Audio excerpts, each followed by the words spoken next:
Hello दोस्तों, welcome to only IAS. I hope आप सभी का प्रीलिम्स का एग्ज़ाम अच्छा गया होगा, right. At the same time आप में से कुछ एस्पिरेंट्स ऐसे भी होंगे जो थोड़ा अभी बॉर्डर लाइन पर होंगे।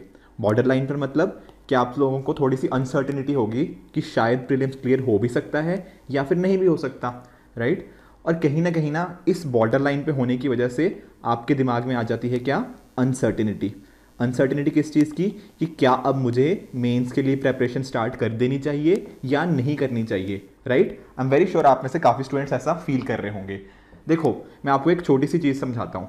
अभी करेंटली चल रहा है जून का मंथ, राइट। और जो हमारा एग्ज़ाम है मेंस का वो सितंबर के अराउंड मिड में स्टार्ट हो जाएगा। अब आप मुझे बताओ कि अभी से लेके सितंबर तक कितना टाइम बचा है। आप देख रहे हो काफ़ी कम टाइम बचा है, नियरली 3 मंथ्स ही हैं।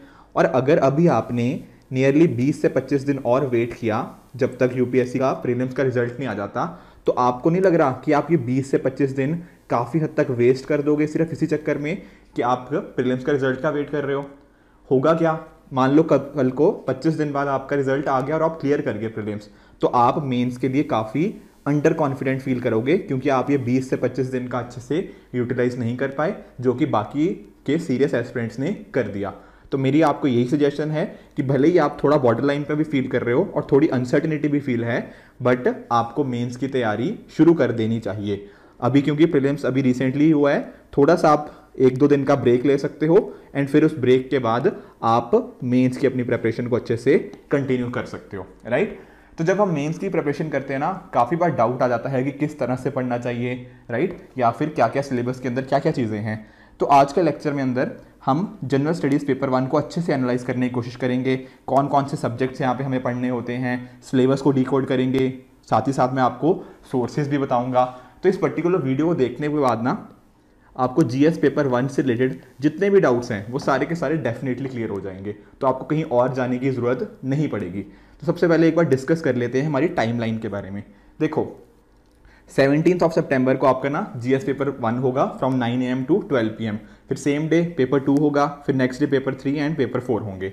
बाकी सभी सब्जेक्ट्स की भी ना नेक्स्ट आने वाले दिनों में वीडियोस आपको मिल जाएंगी। आज हम डिस्कस करेंगे ये जो जीएस पेपर 1 के बारे में। तो जब मैं बात करता हूँ जनरल स्टडीज़ पेपर 1 के बारे में, ये पर्टिकुलर टॉपिक को मैं 3 हिस्सों में डिवाइड कर सकता हूँ, जैसा हमने यूपीएससी ने हमें बताया भी है। पहला टॉपिक क्या है, इंडियन हेरिटेज एंड कल्चर, साथ ही साथ हिस्ट्री। ये पर्टिकुलर हो गया फर्स्ट कंपोनेंट। दूसरा कंपोनेंट क्या है, ज्योग्राफी ऑफ द वर्ल्ड, ठीक है ना, ये चीज हमें मेंशन्ड है सिलेबस के अंदर। और तीसरा हो गया सोसाइटी, राइट। सिर्फ इतने से तो देखो पता नहीं लग रहा हमें एग्जैक्टली क्या क्या चीज़ें पढ़नी पड़ेंगी। हालांकि हमने 3 ब्रॉड डिवीजन कर दी हैं कि एक डिवीजन है हिस्ट्री के कॉरस्पॉन्डिंग, दूसरी डिवीजन है हमारे पास ज्योग्राफी के कॉरस्पॉन्डिंग एंड तीसरी है सोसाइटी के कॉरस्पॉन्डिंग। तो एक बार जान लेते हैं कि यूपीएससी हमसे इन सब्जेक्ट्स के कॉरस्पॉन्डिंग कितने कितने क्वेश्चन या कितने % मार्क्स से पूछता है। तो अगर मैं बात करूं जीएस पेपर 1 की, और मैं अगर 2021 वाले एग्जाम यानी कि लास्ट ईयर की बात करूं, तो नियरली 42% मार्क्स, यानी कि अब जानते हो 250 मार्क्स का हमारा पेपर होता है। तो 250 मार्क्स में से 42% मार्क्स का जो पेपर था वो नियरली हमारा ज्योग्राफी से आया था। उसके बाद हिस्ट्री में से नियरली 30% एंड सोसाइटी में से 28%। तो आप क्लियरली देख सकते हो कि ज्योग्राफी सबसे बड़ा एक इंपॉर्टेंट कंपोनेंट है जीएस पेपर 1 का, followed by history and almost equal to that of society, right. अब एक एक करके ना इन तीनों टॉपिक्स को उठाते हैं, इनकी फर्दर सब डिवीजन देखते हैं एंड टॉपिक्स को अच्छे से एनालाइज करते हैं। तो सबसे पहले हम बात करेंगे हिस्ट्री के बारे में। हिस्ट्री की अगर बात करें तो यहाँ पर देखो जो हमें सिलेबस दिया हुआ है जीएस पेपर 1 हिस्ट्री का वो है ये। इसके अंदर आपको कवर करना होता है इंडियन कल्चर, जिसके अंदर आपको डिफरेंट आर्ट फॉर्म्स हो गया, literature, architecture from ancient to modern times. देखो भले ही एक लाइन है पर एक लाइन में भी बहुत सारी चीज़ें बता दी उन्होंने। साथ ही साथ मॉडर्न इंडिया के बारे में from middle of 18th century, ठीक है ना, क्लियरली मेंशन कर दिया 18th सेंचुरी से लेके प्रेजेंट सिग्निफिकेंट इवेंट्स, पर्सनैलिटीज़। देखो पर्सनैलिटीज़ के ऊपर भी ना काफ़ी क्वेश्चंस आते हैं, तो इसलिए मैंने स्पेसिफिकली इसको यहाँ पे मेंशन किया है। साथ ही साथ फ्रीडम स्ट्रगल, वहाँ पे किसका कंट्रीब्यूशन क्या रहा, कुछ पोस्ट इंडिपेंडेंस का भी यहाँ पे कंपोनेंट मेंशन किया गया है। साथ ही साथ वर्ल्ड हिस्ट्री का भी यहाँ पे आपको एस्पेक्ट दिख जाएगा, राइट। और साथ ही साथ कुछ इंपॉर्टेंट वर्ल्ड हिस्ट्री के रिगार्डिंग पॉइंट्स भी मेंशन्ड है, जैसे कि industrial revolution, world war, national boundaries किस तरह से डिवाइड हुई, डीकोलोनाइजेशन का क्या प्रोसेस था, so on and so fourth. तो ये सारा का सारा सिलेबस हमें यूपीएससी की तरफ से प्रोवाइड कर दिया गया है। अब आपने अगर चीज़ नोटिस करी हो कि सर इस सिलेबस में तो इन्होंने एंशियंट हिस्ट्री भी बोल दिया, मेडिवल भी बोल दिया, मॉडर्न भी बोल दिया, आर्ट एंड कल्चर भी बोल दिया, पोस्ट इंडिपेंडेंस भी बोल दिया, वर्ल्ड हिस्ट्री भी। सिर्फ एक ही पेज है तो 5 लाइन नहीं, बट इन 5 लाइनों के अंदर इतनी सारी चीज़ें बोल दी। पर इनमें से सबसे इंपॉर्टेंट कौन सी चीज़ है? देखो उसके लिए मैंने आपके लिए ना ये टेबल बनाया या ग्राफ बनाया। इसमें देखो यहाँ पर अगर आप नोटिस करो मॉडर्न हिस्ट्री को, तो देखो मॉडर्न हिस्ट्री में 2021 में आया था 40 मार्क्स का पेपर, उससे पहले 25 मार्क्स का था, फिर 19 में 50 मार्क्स का था, 2018 में ये 10 मार्क्स का था एंड 2017 के अंदर ये 65 मार्क्स का था। तो अगर आप थोड़ा सा ना मोटा मोटा एनालाइज करो कि मॉडर्न हिस्ट्री में ना जो रेंज बन रही है लगभग वो 40 से 50 मार्क्स की बन रही है। किसी साल ज़्यादा भी आ गया जैसे 65 मार्क्स, किसी साल कम भी था कि 10 मार्क्स का, बट ओवरऑल अगर आप थोड़ा एवरेज निकालोगे ना तो 40-50 मार्क्स के आसपास बनेगी। तो डेफिनेटली मॉडर्न हिस्ट्री सबसे इंपॉर्टेंट कंपोनेंट है इन, अगर मैं हिस्ट्री के ओवरऑल सेक्शन की बात करूं। उसी तरह अगर मैं बात करूं पोस्ट इंडिपेंडेंस हिस्ट्री की, तो यहाँ पे सिर्फ एक क्वेश्चन आया है 2021 के अंदर, दैट इज फॉर 10 मार्क्स। तो काफ़ी कम वेटेज है पोस्ट इंडिपेंडेंस हिस्ट्री की। तो यहाँ से हमें एक चीज़ और पता लगती है कि जब हम प्रायोरिटी ऑर्डर बनाएंगे ना कि क्या चीज़ हमें ज़्यादा अच्छे से पढ़नी है, जो चीज़ ज़्यादा डीप में पढ़नी है, तो पोस्ट इंडिपेंडेंस का उतना इंपॉर्टेंस है नहीं, क्योंकि सिर्फ 10 मार्क्स का ही पेपर आया है। सिर्फ एक क्वेश्चन था जो 10 मार्क्स का 2021 में आया था, उसके पहले क्वेश्चन इसके कॉरस्पॉन्डिंग काफ़ी कम आए हैं। साथ ही साथ बात करें वर्ल्ड हिस्ट्री, तो वर्ल्ड हिस्ट्री काफ़ी कॉन्स्टेंट सा बना हुआ है पिछले कुछ सालों में कि एक क्वेश्चन यहाँ से हमें हर साल दिखता है। 2020 में नहीं दिखा हमें, बट 21 में हो गया, 2019 में, 18, 17 में हर साल एक एक क्वेश्चन आया है। ज़्यादातर वो 15 मार्क्स के अंदर आया है, 2017 को छोड़ के वहाँ पे ये 10 मार्क्स का क्वेश्चन आया था। लास्टली अगर मैं बात करूँ आर्ट एंड कल्चर की, तो देखो लास्ट ईयर 2021 में 10 मार्क्स का एक क्वेश्चन था, बट 2020 का ज़रा नोटिस करो, यहाँ पर 50 मार्क्स का पेपर देखने को मिला था। 2 क्वेश्चन थे 15 मार्क्स के और 2 क्वेश्चन थे 10 मार्क्स के। तो काफ़ी एक इंपॉर्टेंट कंपोनेंट हो गया था इन 2020। साथ ही साथ उसके पहले भी 10 मार्क्स, 35 मार्क्स एंड 10 मार्क्स का पेपर इसके कॉरस्पॉन्डिंग देखा गया है। तो कहीं ना आप मान के चल सकते हो कि आर्ट एंड कल्चर में भी ना 1 से 2 क्वेश्चन आपको डेफिनेटली देखने को मिलेंगे इन हिस्ट्री पोर्शन, राइट। तो ये सारे पर्टिकुलर चीज़ का दिखाने का मेरा मकसद यही था कि आप ना अपने प्रायोरिटी ऑर्डर को सेट कर लो कि यहाँ से सबसे ज़्यादा क्वेश्चन आ रहे हैं, यहाँ पे सबसे ज़्यादा मार्क्स आ रहे हैं, तो ये चीज़ मुझे उस हिसाब से प्रायोरिटी पे रखनी है। तो अगर मैं बात करूँ प्रायोरिटी ऑर्डर की, तो प्रायोरिटी ऑर्डर कुछ इस तरह से आके बनता है। पहला हो गया मॉडर्न हिस्ट्री, राइट, 40 से 50 मार्क्स नियरली। उसके बाद आ जाता है आर्ट एंड कल्चर, नियरली 20 से 30 मार्क्स का पेपर यहाँ से आ सकता है। थर्ड पे वर्ल्ड हिस्ट्री, हर साल एक क्वेश्चन यहाँ से आएगा ही आएगा, right. And lastly post independence history, यहाँ से नॉर्मली या तो 0 क्वेश्चन आएगा या मैक्स टू मैक्स 1 क्वेश्चन आएगा।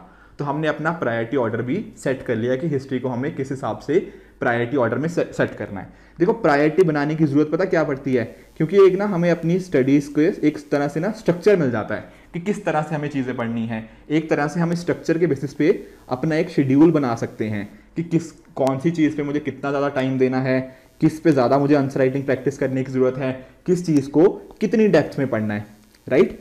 और जो हमारा इनफैक्ट ना जो ओनली आईएएस की टीम है, उनके द्वारा भी जब कोर्सेज वगैरह डिफरेंट लॉन्च किए जाते हैं, चाहे मेंस के हो या प्रीलिम्स के हो, वहाँ पर भी ना इस शेड्यूल को, इस स्ट्रक्चर को, इस ऑर्डर को बहुत अच्छे से फॉलो किया जाता है। इवन अगर मैं हमारे मेंस क्रैश कोर्स की बात करूँ, तो इस मेंस क्रैश कोर्स के अंदर क्या है कि एक प्लान शेड्यूल के अंदर ना आपको प्रॉपर लेक्चर्स प्रोवाइड किए जाएंगे। साथ ही साथ यहाँ पे अच्छा खासा फोकस प्रीवियस ईयर क्वेश्चन के ऊपर होगा।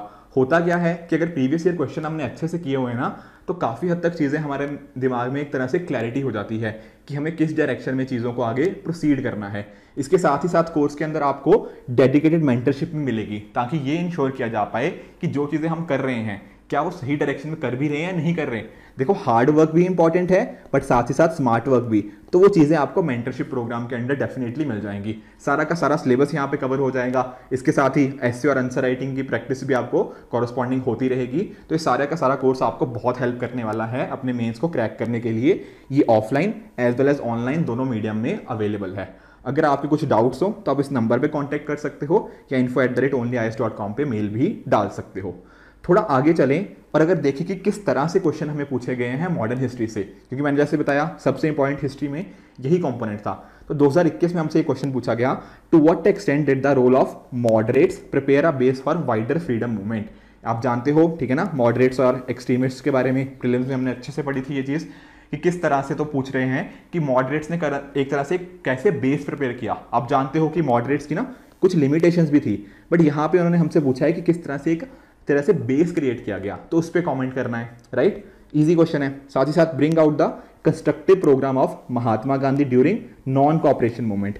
अब नॉन कोऑपरेशन मूवमेंट भी हम काफ़ी अच्छे से पढ़ते हैं, सिविल डिसोबीडियंस मूवमेंट भी पढ़ते हैं, तो कुछ जो उनका कंस्ट्रक्टिव प्रोग्राम था महात्मा गांधी जी का, वो हमसे यहाँ पे पूछा गया है। थर्ड क्वेश्चन किसके ऊपर है, that is dedicated to social religious reform movements, और यहाँ पे स्पेसिफिकली किस पे, young Bengal. Henry Vivian Derozio के बारे में हमने पढ़ा हुआ है, ब्रह्मो समाज, राजा राम मोहन राय जी के बारे में पढ़ा हुआ है, राइट। तो काफ़ी सारी चीज़ें ना जो हमने फिल्म्स के लिए यहाँ पे पढ़ी थी ना, वो काफ़ी हद तक हमारे मेंस में हमें हेल्प कर सकती हैं हमारे मॉडर्न हिस्ट्री के क्वेश्चंस को आंसर करने के लिए। मैं एंड में सोर्सेज भी बताऊंगा आपको क्या करना है, बट अभी के लिए हमने थोड़ा एक एनालिसिस कर रहे हैं। तो एनालिसिस में हमने देखा कि किस तरह से क्वेश्चन मॉडर्न हिस्ट्री के पूछे जाते हैं। और 2020 के पेपर देख लो, 2020 में क्या पूछा गया, लॉर्ड कर्जन की पॉलिसीज के ऊपर पूछा गया एंड क्या इंपैक्ट उन्होंने लॉन्ग टर्म पे हमारे जो नेशनल मूवमेंट है उस पर किया, राइट। साथ ही साथ यहाँ पे फिर से 1920s के ऊपर क्वेश्चन आया कि किस तरह से डिफरेंट आइडियोलॉजिकल स्टैंड्स हमें देखने को मिलते हैं और किस तरह से सोशल बेस को इन्होंने एक्सपेंड किया, ठीक है ना। तो क्वेश्चंस काफ़ी हद तक ना मतलब डुएबल लगते हैं एटलीस्ट मॉडर्न हिस्ट्री के, क्योंकि हमने प्रीलिम्स में अच्छे से इन चीज़ों को ऑलरेडी पढ़ रखा है। आगे चलते हैं, डिस्कस कर लेते थोड़ा आर्ट एंड कल्चर में किस टाइप के क्वेश्चन थे। देखो 2021 में सिर्फ एक क्वेश्चन था, और ये किसके ऊपर था, भक्ति लिटरेचर, राइट। हमने भक्ति सेंट्स के बारे में पढ़ा है, पर यहाँ पे फोकस हमारा कहाँ पे होना चाहिए, भक्ति लिटरेचर के ऊपर। उसी तरह से 2020 में क्या क्वेश्चंस थे, काफ़ी क्वेश्चन थे, दैट इज 2 क्वेश्चन थे 15 मार्क्स के, इन 2 क्वेश्चन आए थे 10 मार्क्स के। यहाँ पर भी आप पढ़ सकते हो रॉककट आर्किटेक्चर, पाला पीरियड थोड़ा सा डिफिकल्ट हो सकता है अगर आपने पाला पीरियड को उतना डेप्थ में नहीं पढ़ा। उसके साथ ही इंडियन फिलोसफी एंड ट्रेडिशन और उसका किस तरह से मॉन्यूमेंट्स पे इम्पैक्ट पड़ा है, पर्शियन लिटरेरी सोर्सेज के ऊपर क्वेश्चन आ रखा है, राइट। तो ये सब क्वेश्चन इस टाइप के ना आपको अपना जो प्रीवियस ईयर क्वेश्चन है ना वो अपने पास हमेशा रखा करो। होता क्या है कि प्रीवियस ईयर क्वेश्चन हमें ना एक डायरेक्शन प्रोवाइड कर देते हैं, तो जब भी हमने कोई चीज़ पढ़नी है हमने साथ ही साथ उसके प्रीवियस ईयर क्वेश्चन को भी एनालाइज करते रहना है, ताकि पता लगता रहे हम सही डायरेक्शन में जा रहे हैं या नहीं जा रहे। आगे चलते हैं एंड पोस्ट इंडिपेंडेंस हिस्ट्री के बारे में जान लेते हैं। देखो पोस्ट इंडिपेंडेंस जैसे कि मैंने आपको बताया ज़्यादा क्वेश्चन नहीं आते।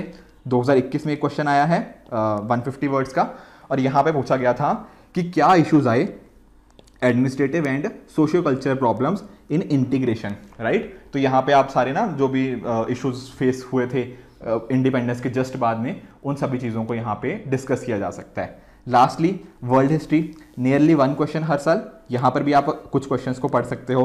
अमेरिकन एंड फ्रेंच रेवोल्यूशन पे क्वेश्चन आया हुआ है, एंटी कॉलोनियल स्ट्रगल के ऊपर, तो ये क्वेश्चंस आपको थोड़ा हेल्प करेंगे कि किस डायरेक्शन में आपको मूव करना है। अब थोड़ा डिस्कस कर लेते हैं कि सर इसके लिए सोर्सेज क्या हैं। है तो डिफरेंट चीज़ें, मॉडर्न हिस्ट्री देखा, बाकी चीज़ें भी देखी, तो सोर्सेज क्या हो सकते हैं। देखो सोर्सेज में ना एक हमारे ना प्रहार की तरफ, ओनली आईएएस टीम की तरफ से प्रहार लॉन्च किया जा रहा है। इसके अंदर क्या है कि मेंस के कॉरस्पॉन्डिंग जितनी भी चीज़ें होंगी वो यहाँ पे आपको वन स्टॉप सोल्यूशन की तरफ मिल जाएंगी। इनके अंदर आपको डिफरेंट कंटेंट जो होगा कि किस तरह से जो मेंस के लिए रेलेवेंट चीज़ें हैं ना वो सारी एक जगह पे आपके लिए ना कंपाइल करके दी जा रही हैं, तो काफ़ी हद तक ये आपकी ना मेंस की प्रिपरेशन को बेनिफिट कर सकता है, राइट। तो ये तो एक चलो सोर्स हो गया। इसके साथ ही साथ देखो आपने प्रीलिम्स क्रैक किया है या फिर आप ना करने वाले हो, ठीक है ना, तो प्रीलिम्स क्रैक करने के टाइम पे भी आपने डेफिनेटली कुछ नोट्स बनाए होंगे या फिर कोई बुक्स को पढ़ा होगा, तो आप उन नोट्स को दोबारा से रेफर कर सकते हो, ठीक है ना। जैसे अभी मैं आपको बता भी रहा था कि नॉन कोऑपरेशन मूवमेंट पे क्वेश्चन आया हुआ है, सीडीएम के ऊपर क्वेश्चन आया हुआ है, गांधी जी के ऊपर क्वेश्चन था, भक्ति लिटरेचर पे हमने क्वेश्चन देखे, तो ये सारी चीज़ें हम ऑलरेडी पढ़ चुके हैं प्रीलिम्स के टाइम पे। बस ज़रूरत क्या है, थोड़ा इनके ऊपर हमारा एनालिसिस अच्छा हो। अच्छा जैसे देखा ना कि मॉडरेट्स ने किस तरह से बेस को एक्सपेंड किया, तो थोड़ा ये एनालिसिस वाला क्वेश्चन हो गया, तो उस एनालिसिस पे थोड़ा सा फोकस करना है और अपने नोट्स को अकॉर्डिंगली एनरिच करना है। अब वहाँ पर आप हमारे प्रहार मैगजीन की भी यूज़ कर सकते हो, बाकी जो आपके पास अपना कंटेंट है उसको भी कहीं ना कहीं आप यूज़ कर सकते हो। साथ ही साथ आपको डिफरेंट जैसे होता है ना कि मैप्स बनाने की ज़रूरत पड़ती है, चलो हिस्ट्री में तो शायद उतना मैप्स रेलेवेंट ना हो, कुछ जगह पे हो सकते हैं कि हमने कुछ किंगडम को शो करना हो या समथिंग ऑफ दैट सॉर्ट, या डिफरेंट मान लो अगर भक्ति सेंट्स हो तो आप भक्ति सेंट्स को रिप्रेजेंट कर सकते हो कि ये महाराष्ट्र में ये पर्टिकुलर थे, साउथ इंडिया में ये थे, नॉर्थ इंडिया में ये थे, ईस्टर्न वाली साइड पे कोई और थे, तो उनको रिप्रेजेंट किया जा सकता है। कुछ डायग्राम्स आप देख सकते हो, ठीक है ना, या फिर डिफरेंट फ्लो चार्ट्स बनाए जा सकते हैं। तो ये सारी चीज़ें आपको प्रहार मैगजीन में मिल जाएंगी। आपने अपने नोट्स भी बनाए होंगे, या फिर जो कुछ स्टैंडर्ड बुक्स होती हैं ना जो आपने प्रीलिम्स के लिए भी पढ़ी थी, जैसे कि आर्ट एंड कल्चर के लिए नितिन सिंघानिया। अब ये एंड टू एंड नहीं पढ़नी बिल्कुल भी, यहाँ पे आपने जो इंपॉर्टेंट चीज़ें हैं in line with previous year question के ट्रेंड्स एंड जो यूपीएससी पूछ रहा है, उसमें कुछ सिलेक्टिव चीज़ें आप नितिन सिंघानिया की आर्ट एंड कल्चर बुक में से पढ़ सकते हो। साथ ही साथ आपने मॉडर्न हिस्ट्री के लिए या तो बिपिन चंद्रा पढ़ी होगी या फिर स्पेक्ट्रम बुक पढ़ी होगी। तो ये पर्टिकुलर बुक्स जो भी आपने ऑलरेडी पढ़ रखी है ना, उसकी एक क्विक रिवीजन आप दे सकते हो, ताकि जब एग्जाम में क्वेश्चन आए तो आपको कुछ इंपॉर्टेंट चीज़ें उसके कॉरस्पॉन्डिंग पता हो, राइट। तो देखो ये तो स्टूडेंट्स हमने हिस्ट्री का पूरा देख लिया, जितना भी कंपोनेंट था ना हिस्ट्री का वो सारा समझ आ गया। अब दूसरे कंपोनेंट पे चलते हैं, that is related to society. देखो सोसाइटी ना एक बहुत ही इंपॉर्टेंट कंपोनेंट है, पता क्यों? क्योंकि यहाँ पे ना जो क्वेश्चन आते हैं ना वो काफ़ी हद तक रिपीटेड होते हैं। मैं आपको प्रूफ भी कर दूंगा कि किस तरह से रिपीटेड होते हैं, बस 2-3 मिनट का मुझे टाइम दीजिए। पहले हम देख लेते हैं कि सोसाइटी में से कितना क्वेश्चन आते हैं। तो हमने जैसे कि देखा था कि 2021 में 28% आउट ऑफ टोटल मार्क्स हमारा सोसाइटी में से आता है, और नियरली अगर हम इसको मार्क्स में कन्वर्ट करें तो 75 मार्क्स के आसपास का पेपर आपको यहाँ पे सोसाइटी में से आता हुआ दिख जाएगा। थोड़ा सा और पिछले सालों के साथ भी अगर कंपेयर करें तो देखो 2021 में नियरली 75 मार्क्स, उसके पहले भी 75, 19 में भी 75 थे। 2018 में एक सरप्राइजिंगली एक जंप देखने को मिला 105 मार्क्स, एंड 2017 में 65 मार्क्स। तो आप एक यहाँ पे अगर मैं एवरेज की बात करूँ तो आप मान के चल सकते हो कि नियरली 75 मार्क्स का पेपर आपका सोसाइटी में से पूछा ही जाएगा। सोसाइटी के जरा सिलेबस की बात करें तो सोसाइटी का सिलेबस काफ़ी लिमिटेड है, जैसे कि salient features of Indian society, कि इंडियन सोसाइटी के क्या फीचर्स होते हैं, जैसे ना कि हमारा डाइवर्सिटी एक बहुत इंपॉर्टेंट फीचर है, किस तरह से लिंग्विस्टिक डाइवर्सिटी है, रिलीजियस डाइवर्सिटी है, और भी डिफरेंट टाइप की जोग्राफिकल डाइवर्सिटी आ जाती है, फूड्स में कुजीन्स में डाइवर्सिटी आ जाती है, क्लोथिंग में डाइवर्सिटी आ जाती है हमारे ना, और डिफरेंट टाइप की डाइवर्सिटी, कुछ और फीचर्स, यूनिटी इन डाइवर्सिटी किस तरह से हमारा एक इंपॉर्टेंट फीचर है, ठीक है ना, सेकुलरिज्म, आप सभी इन चीज़ों को जानते हो। उसी तरह से role of women, women organisations का क्या रोल है, पॉपुलेशन जिस तरह से हमारी बढ़ती जा रही है उससे क्या क्या इश्यूज आते हैं, हमारे डेमोग्राफिक डिविडेंड को क्या क्या खतरा है, पॉवर्टी के ऊपर क्वेश्चंस हैं, अर्बनाइजेशन। तो देखने में तो ये सारे ना जो भी टॉपिक्स हैं काफ़ी रिलेटेबल लगते हैं, हमने इन चीज़ों को कभी न्यूज़पेपर के अंदर कभी ना कभी पढ़ा हुआ है, पर किस तरह से हमें आंसर राइटिंग अच्छे से करनी है वहाँ पे यहाँ पे ना आप काफ़ी ज़्यादा इंप्रूव कर सकते हो in terms of the component of society. उसी तरह से ग्लोबलाइजेशन का इंडियन सोसाइटी पे क्या इम्पैक्ट है, एंड कुछ इंपॉर्टेंट टॉपिक्स लाइक कम्युनलिज्म क्या होता है, रीजनलिज्म एंड सेकुलरिज्म, ये सभी क्या चीज़ें हैं, ये सोसाइटी के कॉम्पोनेंट में आपको कवर करने पड़ेंगे। कुछ इंपॉर्टेंट क्वेश्चंस देखते हैं कि किस टाइप के क्वेश्चंस पूछे जाते हैं। अगर मैं 2021 की बात करूं तो टोटल 6 क्वेश्चंस यहाँ पूछे गए थे। 3 क्वेश्चन थे 15 मार्कर्स एंड 3 क्वेश्चंस थे 10 मार्कर्स, तो टोटल 75 मार्क्स का पेपर हमसे पूछा गया था। तो यहाँ देखो कि पॉपुलेशन एजुकेशन के क्या मेन ऑब्जेक्टिव्स हैं, किस तरह से उसको अचीव किया जा रहा है। क्रिप्टोकरेंसी, देखो थोड़ा सा साइंस एंड टेक का कंपोनेंट है, पर पूछा क्या गया है कि किस तरह से ये ग्लोबल सोसाइटी को कैसे इंपैक्ट किया है, इंडियन सोसाइटी को कैसे इंपैक्ट किया है। तो बेसिकली कोई भी ऐसी चीज़ जो अभी न्यूज़ में हो उसका इम्पैक्ट पूछ सकते हैं वो आपसे सोसाइटी के अंदर। ये पहले भी इस टाइप का क्वेश्चन ऑलरेडी पूछा जा चुका है। साथ ही साथ इंडियन सोसाइटी किस तरह से कंटिन्यूटी मेंटेन करती है वाइल ट्रेडिशनल वैल्यूज। तो बेसिकली होता क्या है कि एक तरफ हम लोग ना काफ़ी पुरानी चीज़ों को भी कंटिन्यू करके रखे हुए हैं, साथ ही साथ कुछ चीज़ों में हमने मॉडर्न वैल्यूज़ को भी इनकॉर्पोरेट कर लिया है। तो किस तरह से हम कर रहे हैं, कुछ आपको इनकी ना कॉरस्पॉन्डिंग एग्जाम्पल्स भी पता होनी चाहिए। तभी मैं बोल रहा हूँ कि यहाँ पे आंसर राइटिंग बहुत इंपॉर्टेंट रोल प्ले कर देती है, और किस तरह से आप वैल्यू एडिशन पॉइंट्स अपने आंसर्स के अंदर इनकॉर्पोरेट कर रहे हो वो एक इंपॉर्टेंट कंपोनेंट यहाँ पे बन जाता है। इंडिया को कैसे सब कॉन्टिनेंट कंसिडर किया जाता है, ठीक है ना, तो सोसाइटल एंगल से भी आपको थोड़ा इसका आइडिया होना चाहिए। ट्राइबल्स के नॉलेज सिस्टम के ऊपर पूछा हुआ है। गिग इकॉनमी, ये काफ़ी हद तक आप करंट अफेयर से इंस्पायर्ड क्वेश्चन देख सकते हो, राइट। पिछले साल गिग इकॉनमी के ऊपर काफ़ी आर्टिकल्स हमने न्यूज़पेपर्स में देखे थे, एंड कहीं ना कहीं उसको वुमेन एम्पावरमेंट के साथ यहाँ पे लिंक कर से हमसे क्वेश्चन पूछा गया। 2020 का ज़रा देख लेते हैं कि 2020 में किस तरह से क्वेश्चन पूछे गए। यहाँ पर भी देखो डाइवर्सिटी प्लूरलिज्म किस तरह से ग्लोबलाइजेशन से इम्पैक्ट होते हैं, ये भी काफ़ी हद तक ना रेपिटेड क्वेश्चन है। कस्टम एंड ट्रेडिशंस के ऊपर क्वेश्चन है, कुछ और क्वेश्चंस भी आप यहाँ पे देख सकते हो। कुछ कोविड-19 के ऊपर क्वेश्चन पूछा गया था कि किस तरह से इनइक्वालिटीज़ को इम्पैक्ट किया गया है, तो काफ़ी हद तक ये करंट अफेयर से लिंक्ड है। रीजनलिज्म के ऊपर हमने क्वेश्चन देखा हुआ है। तो डिफरेंट क्वेश्चन हमें यहाँ पे देखने को मिल जाएंगे। और जो मैं आपको बता रहा था ना कि रेपिटेशन बहुत ज़्यादा है सोसाइटी के क्वेश्चन में। एक एग्जांपल देखो, हमारा ना एक थीम है ग्लोबलाइजेशन। अभी मैं आपसे डिस्कस कर रहा था ना सिलेबस के टाइम कि इम्पैक्ट क्या है ग्लोबलाइजेशन का इंडियन सोसाइटी के ऊपर। अब ज़रा देखो 2020 में इसके ऊपर क्या क्वेश्चन पूछा गया। क्वेश्चन पूछा था, is diversity and pluralism in India under threat due to globalisation, कि क्या ग्लोबलाइजेशन की वजह से प्लूरलिज्म और डाइवर्सिटी को थ्रेट है। ठीक है, 2019 में देखो क्या पूछा गया, are we losing our local identity for global identity, क्या हम ग्लोबलाइजेशन की तरफ इतनी ज़्यादा तेज़ी से बढ़ गए हैं कि हमने ग्लोबल आइडेंटिटी को अचीव कर लिया है पर हम लोकल आइडेंटिटी को लूज़ कर चुके हैं। क्या ये बात सही है? देखो काफ़ी हद तक ना जो फर्स्ट में आप चीज़ लिखोगे उसमें से काफ़ी चीज़ों का कंटेंट आपको सेकंड से भी मिल जाएगा।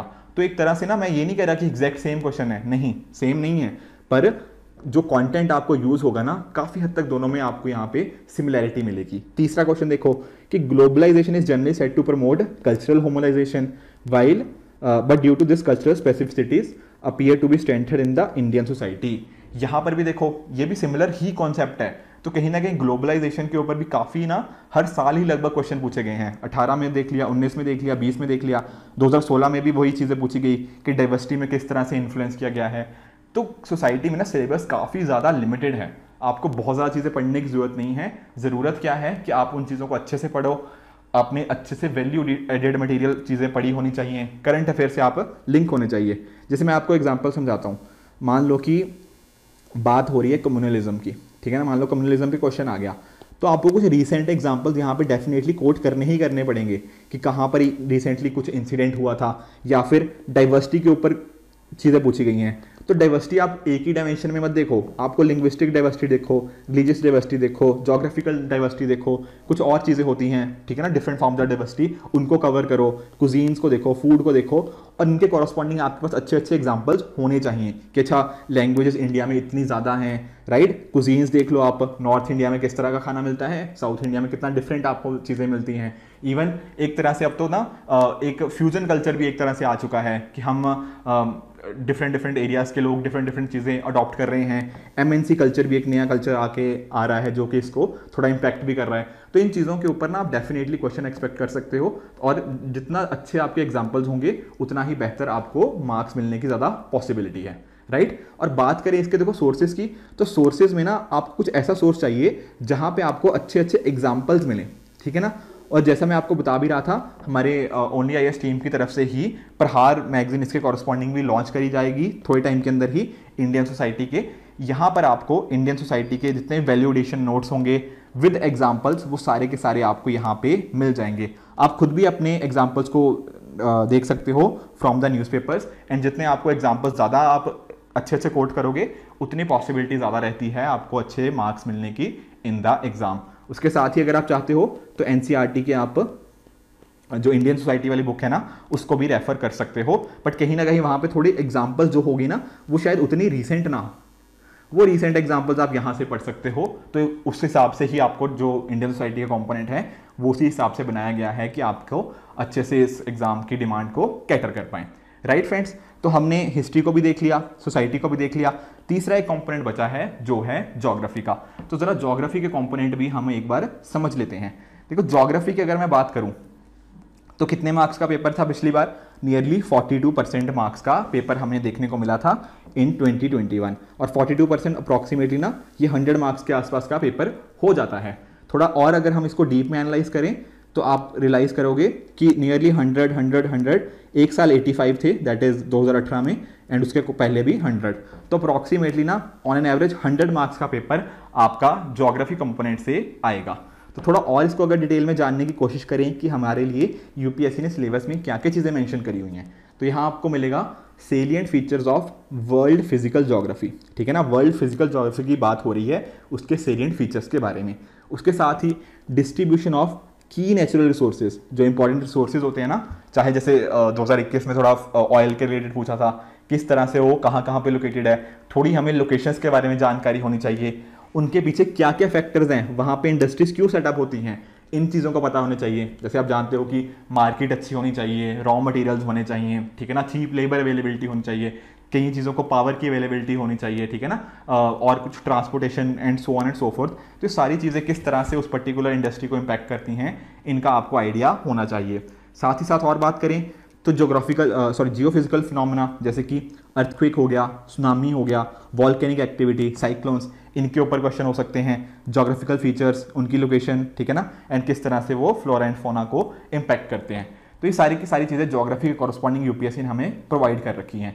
ज़रा और हम प्रीवियस ईयर क्वेश्चन की तरफ चलते हैं। देखो 2021 की बात करें तो यहाँ देखो डायरेक्टली पूछा गया कि लैंडस्लाइड के क्या कॉजेज हैं और हिमालयन रीजन और वेस्टर्न घाट्स में किस तरह से अलग अलग हैं, कि हिमालयन रीजन में जो लैंडस्लाइड्स आती हैं उनके पीछे के कॉजेज क्या हैं, वेस्टर्न घाट्स में जो लैंडस्लाइड आती हैं उनके पीछे के क्या कॉजेज हैं, इनको डिफ्रेंशिएट करना है।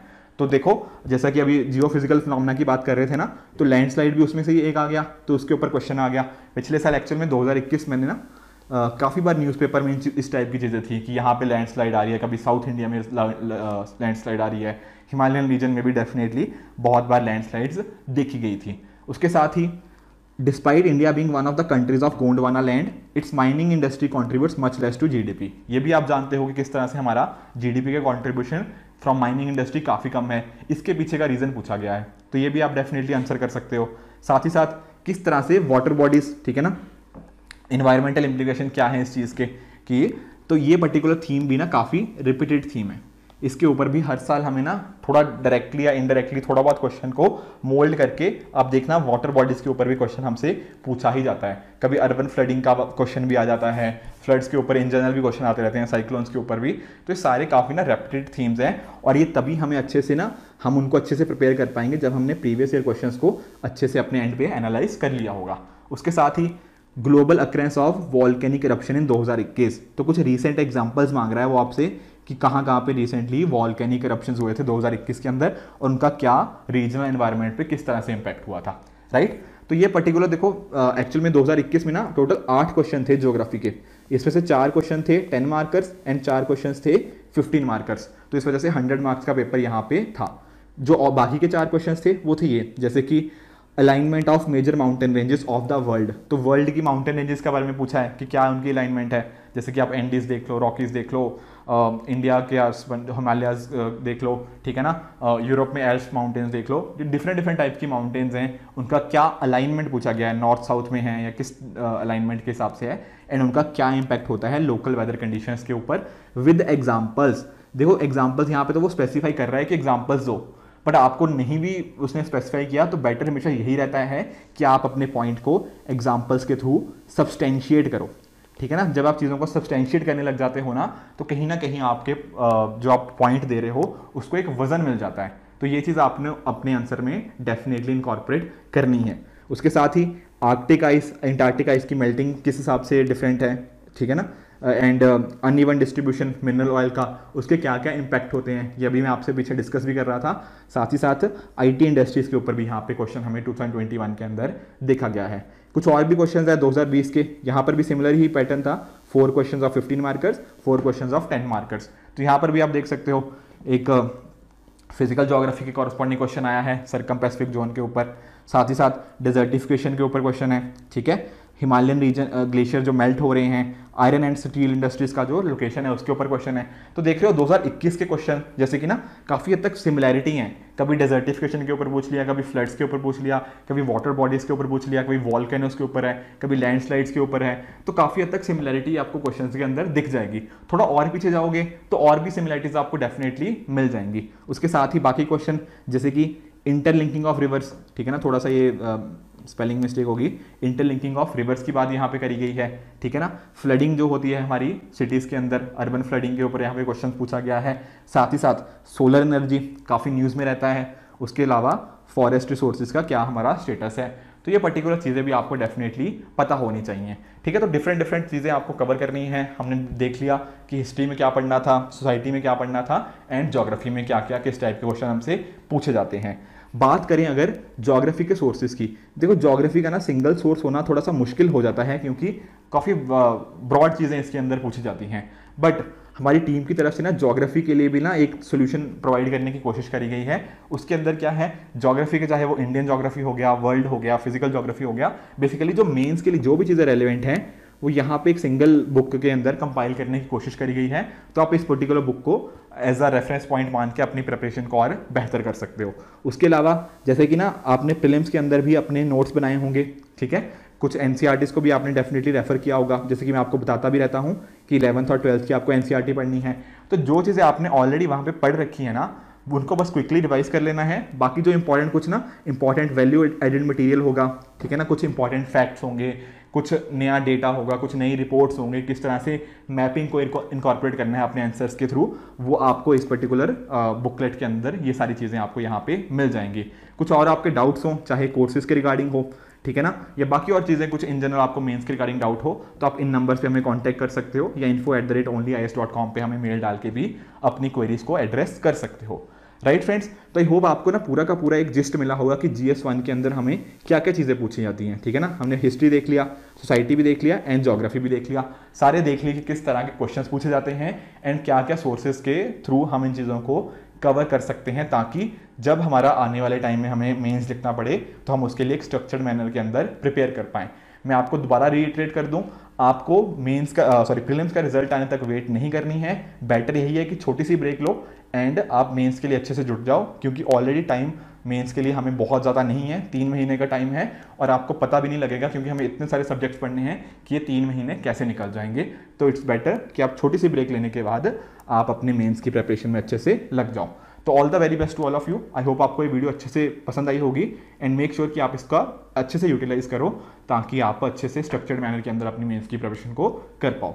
सो keep working hard. This is it for this video. Goodbye and good luck.